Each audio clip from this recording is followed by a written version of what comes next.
Happy holidays, everyone, and welcome to the final edition of the ECAC Top Plays of the Week for the Fall 23 season. My name is Clutchkey, and I'm here to lead you through the top 10 plays. Yes, 10 for the season finale, and we're going to have 2 from each game title. So let's go ahead and dive right into the best from the postseason. Starting with Rocket League, it's the Shockers of Wichita State and the Dolphins of Staten Island in the quarterfinals, and this one went back and forth to start off. Game number 1 going the way of the Shockers, and game number 2 going the way of the Dolphins. Go on to game number 3, and this clip comes only 47 seconds into the game, but the redirection here is phenomenal. On top of that, I like that possession right there from Staten Island. They were aggressive with it. They brought 2 people up with that one. I believe it was Mux and Drifties. And on top of that, Mux, I think, went for just a demolition stretch. Look at the redirect! Oh my goodness, 11-team with the lead. Mux with the goal. Danger Taco and EsportsU on the call there, and yeah, what a redirect there from the top rope. Regardless, though, the effort by Mux and crew would not be enough as Wichita State would answer in more ways than one. It was close for the rest of the series, and each game's differential was 1 goal. However, a 1-1 series start turned into a 4-1 victory for the Shockers, who moved on into the semifinals. That leads us into a look at the semifinal bracket, where the top 4 seeds that made it through upper portion between Brewton Parker and Weber State would go the way of the top-seeded Barons 4-1, and it was the second-seeded Wichita State taking on the third-seeded Concord, and the Mountain Lions had something to say about being under Wichita State in the playoffs as they would roar their way to a 4-0 series sweep.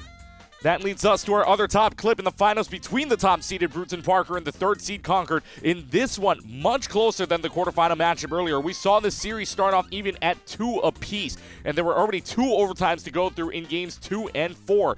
Then it's a crucial game 5 to see who moves up to the championship point, and we get another overtime. It's golden goal time, and all it takes is 1 bump to get it. In our last OT this time around, Brewton Parker taking nothing from CU, not allowing them a single shot. However, this could be the first one air dribble bump, and you know what? 1 is all that it takes. The solo effort from Helix to drive it into the net. Pyro J and Chixa took you through this insane game and an insane goal that would ultimately be the turning point and dagger to the Barons. Game number 6 would have the signature on it to be sealed and delivered away as Pancake from Concord gets the hat trick, and the Concord Mountain Lions go on to win the championship series by a score of 4-2. And they are your ECAC Fall 2023 Rocket League Elite Division champions. So congratulations to the team taking down the #1 overall seed. Next up, it's Super Smash Bros., and we're actually going to showcase 2 different divisions, the East Elite and the East Contenders. We'll start off with showing you the bracket for the East Elite, starting with the semifinals. 2 Fisher College teams enter as the 1 and 2 seeds, and trying to challenge them are the 5th-seeded Wichita State and the 3rd-seeded Delaware. So to the bottom half of the semifinal we go as Fisher East takes on the Blue Hens of Delaware, and this one had some crazy clips to it, including right from the get-go in game number 1 in the best 3 of 5 series. DM gets rid of player number 1 in Emba, so now Delaware brings out Swift, but DM makes it look easy in this clip where apparently all you need is 1 button. Cheesing every doubles tournament. If there's ever a player that isn't scared to kind of just, be proud of their character's moveset and just take full advantage of kind of that, natural advantage, it's going to be someone like DM. And in this matchup, Swift, he has to get so many combo starters going. He has to get so many strings going. And if you're playing Aegis, all you need is 1 button. That is Up Mine and Beautiful Crow taking you through what was an insane start to a series for Fisher East, showing you why they came up with the 2 seed right behind their sister team in Fisher Northeast. The first game would not be too far off for the Blue Hens, though, as they were able to keep it within 2 stocks before the end of set number 1. Unfortunately for them, that would be the closest they get as Fisher East wins set 2 by 4 stocks and the final set by 3 stocks, Fisher East advancing on to the finals. It would be a civil war battle in the end for the East Elite Championship between Fisher East and Fisher Northeast, and although we didn't get to see it, it seemed like a great game overall, but the #1 seed would hold up and true as in a 3-2 set series score, Fisher Northeast becomes the Fall 2023 East Elite Champions. Now, I said there were 2 divisions we were featuring, and we'll move on to that now as we show you the bracket for the East Contenders division. 32 teams overall making this playoff, but when it came down to the Final 4, there were a couple of upsets, as you can see. 5th, 6th, and 7th seeds all making it into the Final 4, whilst the only one to make it out of our top 4 seeds was the #1 seeds overall in Fisher East 2. Fisher East sweeps St. Peter's, and it's the #7 seed in New England Tech that beats out 5 Towns 3-1.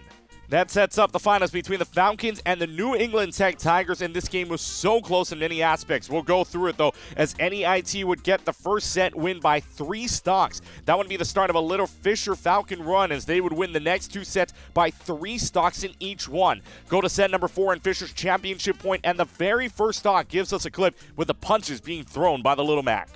Forward tilt, Zeke Reds, you know they love to press this advantage.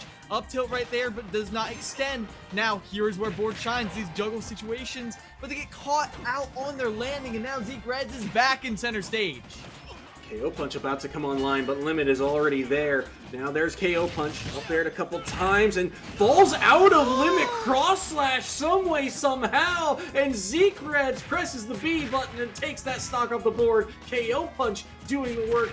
That's Soy and Kilamiles taking you through that as the KO reversal went crazy for Zeke Reds and Fisher. However, that would not be significant to the Tigers overall. They would get set number 4 by 2 stocks, and yes, we are headed the distance to set number 5. This would wind up being so close to either side, and we were on the edge of our seats. In the end, though, the NEIT Tigers would swing away and deliver the knockout blow, winning the final set by 2 stocks, which means the New England Institute of Technology Tigers are the Fall 2023 Super Smash Bros. Ultimate East Contenders Division champions. Well done, and congratulations to them.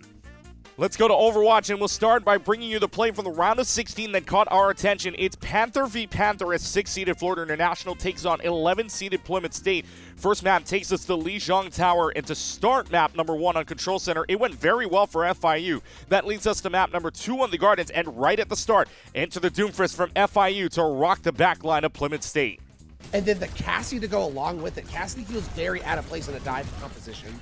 Yeah, Cassidy started off as the Ash, which fit maybe just a little bit better, but not the best overall. And unfortunately, Plymouth State not able to get much with that opening, and is going to be charged up. Has a great punch into the back line, and yeah, I will be the first one to bite that bullet guitar. Not far behind, and Plymouth State's Doomfist swap is already paying off somewhat well. A strong performance is exactly what this team needs to be looking for.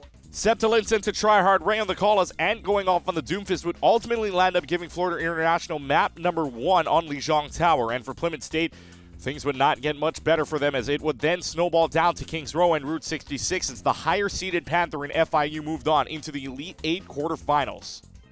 That leads us to the bracket all the way to the semifinal, and seeding-wise, this goes all over the place with a lack of number 1 seed in Fisher Chips. Fisher Chips lost in the quarterfinal to Fisherman and in a sweep, so ultimately the Civil War took out the number 1 seed. Florida International also makes an appearance in the bottom half of the semifinals. That's the 6th seed, but the 2nd-seeded Blue Hens of Delaware are now the highest seed remaining. We're going to show you the highlights from that semifinal matchup between the Blue Hens of Delaware and the Panthers of FIU. And on map number 1, we head right back to where FIU won their first map in the round of 16 earlier, which was Lijiang Tower. It was rather close as that went 2-1, but Delaware had the upper hand.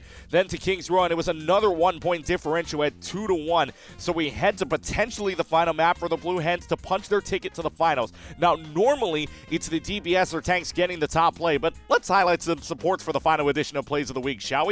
To Watch Point Gibraltar now. And really hold this high ground, that's where you win the battle at, because, yeah, the payload has to progress, but you've got a lot there. Boots again, the nano engage slept, and now getting absolutely beaten up on. Yeah, that's the rally coming on out too. You stun the Doomfist, hit with the anti-nade. Again, the support moves are a little bit OP, but in Hyper's hand, they might as well be straight up busted. Tiny, Shiny, and Chip Billy being very hype on that play that features Syrup and Hyper just absolutely popping off for Delaware. Gibraltar doesn't get much easier for the Panthers, and the Blue Hens had their number all map, and they would end Gibraltar with a similar score, and even the time bank was impressive, getting the golden box of victory with 3 minutes left. That was the sweep for Delaware to head to the finals. In the finals, though, it was the matchup between the 2nd seed in Delaware and the 9th seed in Fisherman that got some of the attention based on seeding alone. But in the end, it was the 9th seed overall in Fisher College making another statement that they are a threat in every game they come up to play as they get the 4-0 sweep in the finals and become the Fall 2023 ECAC Overwatch Grandmasters Plus Division champions. So well done to them. Heading to Valorant now, and we'll start by looking at the bracket first from the semifinals. Now, if you want to start talking about the craziest bracket heading into the semis, Valorant no doubt had it. Up to the semifinals, there were 8 matches out of 12 that had the lower seed winning the matchup. 6 of them happening in the first round alone. In the semifinals, though, 2 teams have double-digit seeds in Pace as well as Farmingdale State, and the highest seed remaining would be Siena Heights as the 3rd seed. Let's bring you some highlights from the series between the Farmingdale State Rams and the Siena Heights Saints, as this one would be close despite what the series score is at the end of the game. First map goes to the Saints in a very tight matchup and barely avoiding overtime when the Rams went on a 4 or 5 round run before Siena Heights finally shut that down. Map number 2 on Lotus had in the way of the Saints as well, who went on their own run, winning 8 of the last 10 rounds to close and get map number 2. We move to potentially the final map on Split, where it would be all Siena Heights in the first half, 9-3. Farmingdale started to go back and forth, but this play by Noble probably put in the finishing touches. With this cosmic divide of this burns so much time. Look at this angle, you've got to be kidding me. This is so sick, actually. They literally have to walk through Gone. here. Gone! Oh, this is incredible. Ace? Noble looking for the ace to push us to 12 here, Seth. He can do it for everybody back home. Gone! That's it! Match points for SHU. Ravish and Septilence on the call in a great series overall, but Noble wanted to put the exclamation mark on it and did so in great fashion. That led up to match point and series point, in which the Saints would take 13-8 as the final, and the Cinderella story for the 15-seeded Rams came to an end, with the score being a 3-0 series sweep. On the other side of the bracket, Wichita State would get a very close 3-2 series score and ending another Cinderella run on the other double-digit seeded team to make the semifinals. But man, the craziness of this year went kind of insane to look back on. That would lead up to the ultimate matchup in the finals between the 9-seeded Shockers of Wichita State and the 3rd-seeded Siena Heights. It was a game of runs to start off on Ascend, as to end the first half, the Shockers went on to win 5 in a row. Siena Heights came back swinging to win 4 in a row at the start of the second half, but in the end, the Shockers would take it 13-10. Go to map number 2 on Haven, and this was back and forth too. 9-8 in round number 18, and Truman is all alone on the Viper against 4, and Spike is down. The Saints probably think that there's no shot to clutch this, right? And now becomes Truman left on a 1 versus 4. This was a fast execute. Siena Heights going back to what worked for them so well at the beginning of their attack side on Ascent, sticking together, playing for those opening frags. But Truman is putting together a retake, a 3rd kill here, 1 HP, dropping down, a dangerous place to be, but he can hit the headshot. He does! Truman with a 1v4. That shouldn't have worked. Wild, to say the least. Hail Monkey Man and Vincent on the call, and I'll tell you what, I was watching that game and I jumped out of my seat when that happened. I had to go back and watch it a couple of times because that was insane from Truman. Talking to the casters after the game, they said the play was the turning point, and it absolutely looked like it. The rest of Wichita State came up with the 13-11 win on Haven, barely avoiding overtime. And on the 3rd map of Lotus, a couple of no-fake diffuses on some good clips lead to the 3-0 series sweep in the championship, and it's the 9th-seeded Wichita State Shockers getting the Fall 2023 Valorant Immortal Radiant Division Championship, so congratulations going out to them. And last but definitely not the least, we go to League of Legends, and before we head to our bracket, one of the best plays we saw came from the very first round between the Army West Point Black Knights and the Rensselaer Engineers. Now, this game was a great game, and it should be in the 8 versus 9 series, but to start off, this looked like the Black Knights getting a good chunk of the momentum, especially when your jungler's up by 4 kills, and Nailbird wants to put a nail in the coffin and double their kill total in one play. It was just a formality for AWP. Oh, hang on a second here. Oh, jeez! So that didn't even use the ult from Graves. It's still available. Should that be blurred out? Did we put that on the internet? That was brutal. My good, it's a child. Stop it. Nailbird and company just mopping up the rest. 1 at a time. Stop running at them. 4 for 0. Another triple kill for Nailbird. That's 4x4 and RMC in the call with the game, and that feels illegal, doesn't it? The Graves just popping off for some insane damage. Well, by a final kill line of 17-7, Army West Point closing out game number 1. But in game number 2, the Engineers found something at the end while also getting a pentakill to close out a 22-17 kill line victory. So we head to the deciding game number 3. It was yet again another 10-kill differential to close as the Black Knights would advance on into the quarterfinals. Army West Point, however, would be down in the quarterfinals by the number 1 seed in Columbia, and that leads us to our semifinal bracket. And the seeding isn't the craziest, unlike the other games, where the lowest seed remaining is the 5th seed. However, the semifinals finished up in Columbia, got the sweep over Illinois Wesleyan, but the 3rd seed Weber State takes down the 2nd seed in Fisher College, and in such a great series overall that went 3-2, and it went on for so long. Weber State wanted to end Game 5 in just under 26 minutes, and that leads them into the finals. So it's the top-seeded Columbia Cougars and the Weber State Wildcats in the championship series. And watching this game, I can tell you there were so many places to find a clip here, but let's lead up to our best one from the series. Game 1, Jexor comes in clutch for Weber State after getting the backdoor winner. Then Columbia goes out for game number 2 that pairs up with what the casters called a perfect engage, giving them the win to tie the series. Game number 3, it's all instinct for Weber State to find their ground, and along with Sendy getting a quadra kill, the Wildcats find themselves at match point. Game number 4 and championship point for the Wildcats, and up to this point, the game is close at 8 to 7 kills, but one team has the ace, and this would be the exclamation point fight. Columbia College have no clue. Paragon has to be careful about being the first one out.